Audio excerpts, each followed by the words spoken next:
안녕하세요. 오링TV 편집자 K. 오피디입니다. 네. KG 모빌리티에서 토레스 모델을 기반으로 한 전기차가 출시되었습니다. 네, 그 이름하여 토레스 EVX. 맞습니다. EVX. 네, KG 모빌리티에서 네, 여기 이 차에 대해서 한번 둘러보도록 하겠습니다. 맞습니다. 전면부를 바라봤을 때 기존 토레스의 느낌이 많이 없어진 것 같아요. 바디만 가져왔지 외장으로 봤을 때는 토레스와는 영 딴판인데요. 맞습니다. 아무래도 이 DRL 부분이 굉장히 독특하게 적용돼서 그런 것 같습니다. 원래 그 전면에 굵직한 세로 라인들이 쭉쭉쭉 있었는데 그렇죠. 그릴이 있었죠. 그렇죠. 네, 그게 네. 없어요. 맞습니다. 그냥 굵은 DRL 선이 자리 잡고 있고요. 그리고 어떻게 보면은 그 최근에 현대에서 나왔던 그 신리스 오리진, 그렇죠? 어떻게 보면 좀 비웃기나 하는 듯 오히려 나는 끊어버렸습니다. 스타카토 이야. 떵떵떵떵. 네, 아무래도 기존에 있던 저 자리가 딱 그릴이 있던 위치거든요. 그렇죠. 네, 가운데 그릴 위치를 조금 형상화해서 DRL을 일부러 끄는 것 같아요. 그러다 보니까 토레스만의 그 아이덴티티가 많이 사라져서 상당히 토레스의 매력이 없어진 토레스 EVX가 아닌가 싶네요. 근데 그런 느낌이 날 수도 있는 게 보통 지금 여기 DRL 끝부분에 동그랗게 자리 잡은 헤드램프가 있어서 약간 귀염상 약간 그런 느낌이 있었는데 그게 없어져 버리고 일자로 탁 가다 보니까 오히려 조금 더 딱딱해진 느낌이 적당히 있는 것 같아요. 너무 무난한 디자인이 되지 않았나 싶네요. 아니죠. 오히려 더 멋있지 않나요? 이 램프가 많은 역할을 할 것 같지 않습니까?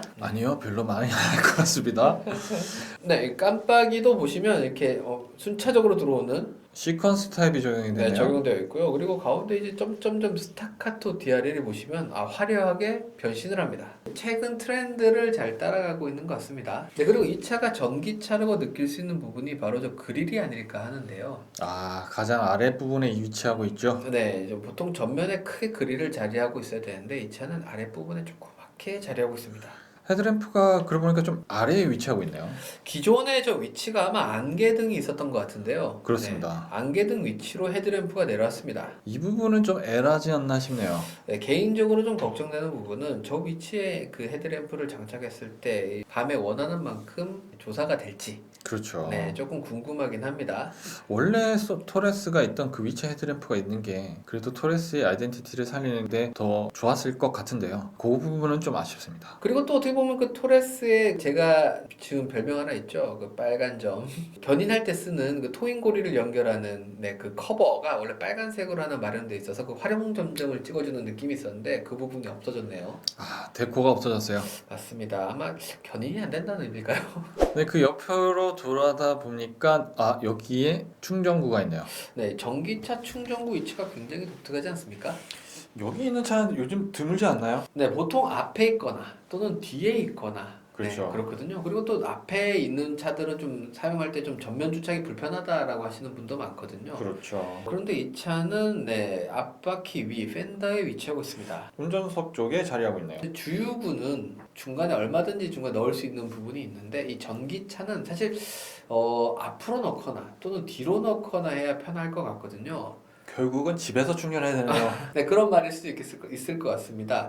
이것도 SUV인데. 하여튼 전기차 충전구 위치가 굉장히 독특한 위치에 있습니다. 실제로 사용할 때 좀 불편함이 있을 것 같은 예상이 드는 위치에 있는데 실제로 양산되면 어떻게 될지 한번 지켜보시죠. 옆에서 바라봤을 때는 토레스의 바디 라인을 그대로 이어져 가고 있고요. 그리고 리어 쪽을 바라보게 되면 그렇게 큰 변화를 보기는 어려웠는데 하지만 이 토레스가 원래 그 후면부 디자인이 굉장히 인기가 있었지 않습니까? 네, 그래서 그런지 이 후면부 디자인은 그대로 이어져 오고 있는 것 같아요. 맞습니다. 예전에 그 코란도 느낌의 그 정통 SUV가 테일게이트 있는 부분에 바퀴 하나 딱 스페어 타이어? 있던 자리 그 형상화를 해서 했던 모양 그대로 있고요. 그리고 그 옆에 손잡이도 그죠? 이거를 옆으로 열려내는 거 아닙니까, 맞습니다. 이거? 하지만 또 스위치가 있잖아요. 그런 부분은 여전히 잘 살려놨습니다. 그러면 앞에서 좀 살렸으면 좋았을 텐데. 네, 하지만 그 부분은 좀 아쉽네요. 네, 기존의 느낌 그대로 살려갔고요. 그리고 또 보시면은 테일 램프가 좀 바뀌었습니다. 이게 언뜻 보면은 바뀐 줄도 몰랐어요. 맞습니다. 저도 그 뭐 보고 알았냐면 플랜카드에 붙어 있습니다. 공공감리를 네, 아, 약간 그런 느낌의 이거 소렌토 아닌가요? 아 맞습니다. 좀 억지스러운 것 같죠? 네, 네. 오히려 소렌토 느낌을 좀 더 따라간 느낌 네 그런 부분이 있고요. 그리고 여기 KG 모빌리티라는 레터가 박혀 있네요. 맞습니다. 쌍용차가 KG 모빌리티라는 이름을 바꾸고 처음 내놓는 차라고 볼 수 있을 것 같은데요. 조그맣게 레터링이 하나 장착되어 있습니다. 또 아이덴티티가 바뀌어가고 있다. 맞습니다. 이제 네. 기존의 차에서 이제 모빌리티가 이동수단을 만들겠다라는 의지로 보이죠. 그러면서 물주가 바뀌고 있다라는 그런 느낌도 있네요. 네, 사장님이 바뀌었어요. 네, 실내를 바라보게 되면 요즘 그 전기차의 트렌드를 그대로 이어져 가고 있습니다. 전기차의 트렌드라고 하면 어떤 거라고 할 수 있죠? 전면 디스플레이. 아하. 그러네요. 이 차도 기존 토레스와는 달리 이 커브드한 디스플레이가 계기판부터 내비게이션 화면까지 연결되어 있네요. 이건 커브드라고 해야 될지 아니면 그냥 꺾여 있다라고 얘기해야 될지 좀 애매하긴 합니다만. 접었나요? 네, 그래도 어쨌든 전면 디스플레이가 운전석을 향해서 위치하고 있다. 맞습니다. 기존 토레스는 사실 그 계기판이 조그만 화면 하나 있었지 않습니까? 네, 눈이 좀 작았죠. 네, 근데 이제 큰 화면을 장착을 했습니다. 그리고 또 독특하다고 볼 수 있는 부분이 바로 저 아랫부분에 공조 컨트롤러가 사라졌습니다. 네, 공조 컨트롤러가 사라지면서 아일랜드 콘솔이 돼버렸어요. 끊겼어요. 원래 연결되어 있었나요? 그렇죠. 이 연결돼 있었죠. 하긴 밑에 아랫부분에 7인치 디스플레이가 장착돼서 큼지막하게 자리하고 있었죠. 네, 그래서 이렇게 터치 방식으로 공조를 조절할 수 있었는데 그 부분을 없애고 끊겨버렸네요. 띄워놨어요. 맞습니다. 그리고 최신 유행했던 편적기 말씀대로 아일랜드 형식으로 장착을 했습니다. 저 아랫부분이 사실 그 짐 수납하기 굉장히 좋거든요. 그렇죠. 네, 아마 그런 부분을 노린 게 아닐까라는 생각을 합니다. 그리고 또 독특한 부분이 있다면 좀 변속 레버가 지금 버튼 형식으로 적용된 것 같은데요. 네, 일반적인 그 레버 형식이 아니라 버튼 형식으로 바뀌었어요. 네, 그 현대차가 많이 사용했었던 방식인데요. 그런 버튼이 지금 적용되어 있는 것 같습니다. 그래서 대시보드와 콘솔 부분이 굉장히 심플해졌습니다. 어떻게 보면은 말씀하신 대로 이 전기차 트렌드인 것 같아요. 오게티 뭔가요? 핸들의 이 로고는 아하, 네, 저 부분도 어떻게 보면 좀 통일성을 위해서 KG 모빌리티 약간 레터링을 넣었으면 어떨까? 마지막 자존심인 거 아닐까요? 나의 아버지는 쌍용입니다. 그래서 저런 부분도 실제로 이제 판매된 차가 나오면은 좀 바뀌지 않을까라는 생각을 합니다. 네. 좀 아쉬운 부분이 있다면 기존에 그 공조 컨트롤 디스플레이가 있었던 부분이 조금 뭔가 만든다만 느낌이 좀 보이는데요. 그렇죠. 여기가 조금 아직은 완성이 되지 않았다라는 느낌을 보여주고 있어요. 맞습니다. 네, 아마 저 부분도 이제 나중에 판매차가 나오면 좀 이쁘게 바뀌지 않을까요? 국내 전기차 시장을 사실 현대와 기아가 어떻게 보면 독식을 하고 있는 형국이거든요. 그렇죠. 네, 그 와중에 지금 KG 모빌리티에서 드디어 도전장을 내밀었습니다. 토레스의 인기에 힘입어 KG 모빌리티의 이름을 널리 퍼뜨리는 거 아닌가라는 생각이 들긴 하네요. 이런 널리 퍼뜨리기 위한 이 전기차를 출시를 했는데요. 혹시 주행 거리는 얼마나 되나요? 사실 중요한 부분 아닐까요? 주행 가는 거리 중요합니다. 이 토레스 EVX는 주행 가는 거리가 무려 400여 킬로나 된다고 합니다. 네, 자료에 보면 420km 정도 돼 있더라고요. 네. 굉장히 멀리 가는데 이 배터리 용량도 얼마인가요? 일반적으로 77kW를 가지고 있지 않겠습니까? 네네. 이 차는 그에 못지않게 72kW를 가지고 있어요. 그럼 생각보다 멀리 가는데요? 그렇죠. 이 차 사이즈에 비해서는 그 정도 배터리에 주행 가는 거리 굿!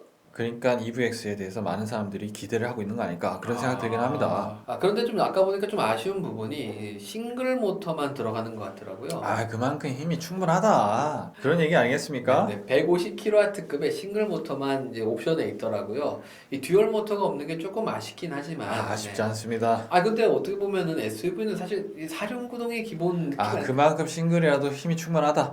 사륜으로 하면 배터리가 주행거리가 많이 줄어요. 안 돼요.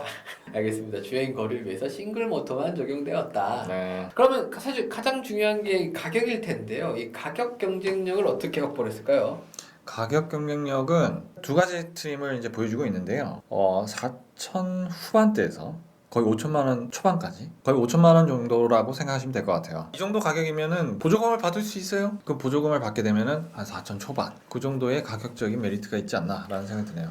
그 보면은 E5 트림이 있는데 E5 트림은 사실 4천 후반대인데 지역별로 보조금 차이가 있지만 좀 많이 받을 수 있는 지역에서는 한 3천만 원 후반대까지도 노려볼 수 있지 않을까라는 생각을 합니다. 확실히 가격적인 메리트가 있어요. 어떻게 보면 3천만 원대에 한 400km 이상 가는 전 전기차 SUV를 소유할 수 있다. 이거 굉장히 가격 경쟁력 있는 것 같은데요?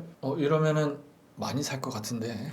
그럼요. 아니나 다를까 주변에 이 차를 기다리시는 분들 굉장히 많더라고요. 현대기아 긴장해야 되겠어요? 네, 이 가격적인 측면과 그리고 공간적인 측면에서 굉장히 매력적인 차가 아닐까 생각을 합니다. 대박인데? 네, 지금까지 토레스 EVX 전기차에 대해서 한번 둘러봤습니다. 쌍용에서 KG 모빌리티로 바뀌면서 처음으로 내세우고 있는 토레스 EVX 전기차 시장에 첫 도전장을 내밀고 있는데요. 그에 못지않게 최근의 전기차 트렌드를 모두 반영되어 있기 때문에 상품성 그리고 가격적인 부분에서는 경쟁력을 모두 다 겸비하고 있지 않나 그런 생각이 드네요. 이 토레스 EVX가 많은 인기를 끌 것을 예상이 되지만 선택은 고객 여러분들의 소비자들의 선택이죠. 것 같습니다. 네, KG 모빌리티 승승장구하시길 바라면서 지금까지 오른TV의 편집자 K 오피디였습니다. 네, 감사합니다.